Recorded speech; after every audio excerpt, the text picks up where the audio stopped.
Pagbasa sa Aklat ng Kawikaan, Kabanata 10, Talata 1 hanggang 32.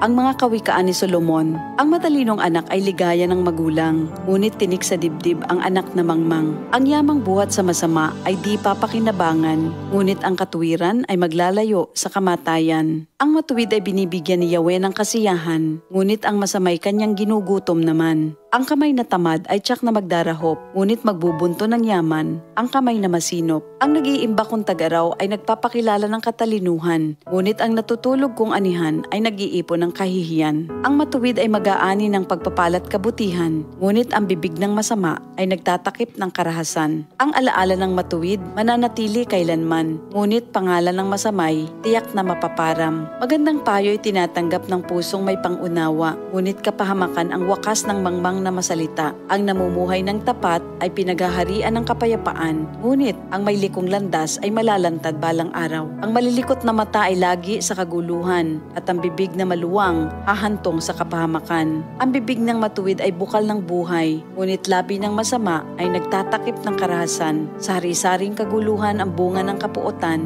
ngunit ang pag-ibig ay pumapawi sa lahat ng kasalanan. Sa labi ng may unawa matatagpuan ang karunungan, ngunit sa likod ng isang mangmang pamalo ang kailangan. Ang taong matalino'y nag-iimpok ng karunungan, ngunit ang salita ng mangmang ay nagdadala ng kapahamakan. Ang kayamanan ng mayamay matibay niyang tanggulan, ngunit ang kahirapan ng yagit ay kanyang kapahamakan. Ang kinikita ng matuwid ay nagbibigay buhay, ngunit ang sama-sama winawalda sa kasamaan. Ang nakikinig sa payo ay nasa daan ng buhay, ngunit ang ayaw sumunod ay tungo sa pagkaligaw. Ang nagtatanim ng puot ay puno ng kasinungalingan. Ang naninira sa kanyang kapwa ay isang taong mangmang. Ang taong masalita ay malapit sa pagkakasala, ngunit nagpipigil ng dila ay dunong ang pakilala. Ang dila ng matuwid ay tulad ng pilak na mahalaga, ngunit ang puso ng mangmang ay basura ang kagaya. Ang labi ng matuwid sa marami ay pakinabang, ngunit ang mangmang ay namamatay ng walang karunungan. Ang pagpapala ni Yahweh ay kayamanan na walang kasamang kabalisahan.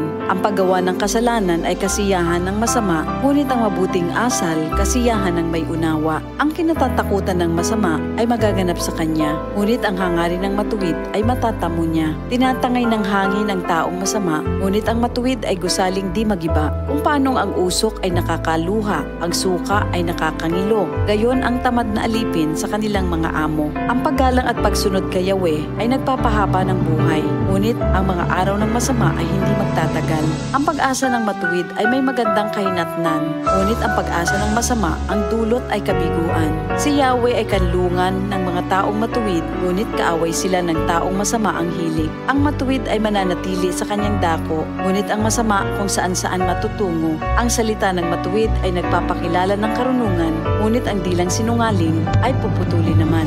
Ang salita ng matuwid ay palaging angkop, ngunit ang salita ng masama ay puro paninira. Ito ang salita ng Diyos.